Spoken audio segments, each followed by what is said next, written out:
एक लड़का था जो खुद को मछली समझता था। जब भी बारिश होती वह खिड़की के पास जाकर मछली की तरह मुंह से बुलबुले बनाने की कोशिश करता। वह पानी में जाकर मछली की तरह तड़पने और उछलने की नकल करता। उसके पापा एक बहुत अच्छे सुशी बनाने वाले शेफ थे, जिन्हें ताजी मछली से सुशी बनाना बहुत अच्छे से आता था। लड़का हर दिन अपने पापा के साथ बाजार जाता और मछलियां खरीदने में मदद करता। जब वह जमीन पर पड़ी मछलियों को देखता जिन्हें लोग काटने वाले होते थे, तो वह उन्हें धीरे से छूता और बहुत दुखी हो जाता। एक दिन पापा ने उसे सिखाया कि मछली से सुशी कैसे बनती है।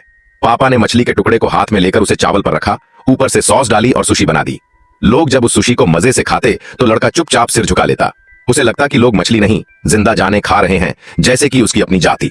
फिर एक दिन जब एक मरी हुई मछली अचानक हिली और खांसी जैसी आवाज निकाली तो लड़का डर गया। अब वह हर रोज फिश टैंक में जाकर सांस रोकने की प्रैक्टिस करने लगा, जैसे कि वो मछली बन गया हो। एक रात उसके पापा ने उसे खाने के लिए बुलाया, लेकिन वह नहीं मिला। जब उन्होंने बाहर देखा तो लड़का बारिश में जमीन पर लेटा हुआ मछली की तरह लौट रहा था। खाने के वक्त लड़के ने पापा से पूछा, क्या मैं मछली हूँ? पापा ने हंसते हुए कहा, ये क्या बात हुई? तुम्हें तो तैरना भी नहीं आता।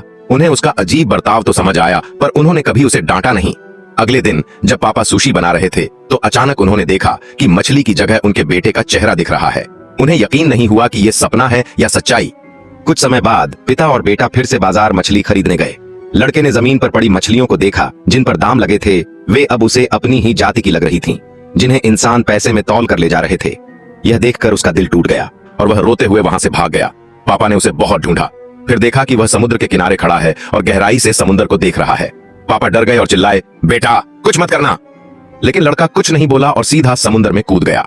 पानी के अंदर उसने मरी हुई मछलियां नहीं बल्कि आजाद तैरती हुई मछलियां देखी। उस पल वह सच में मछली बन गया, आजाद और खुश। अब उसे न तो दर्द था न डर। पापा बहुत दुखी हुए, लेकिन उन्हें अपने बेटे की बात समझ आ गई, तो उन्होंने अपने रेस्टोरेंट को बेच दिया और मछलियों की रक्षा करने वाले एक स्वयं सेवक बन गए।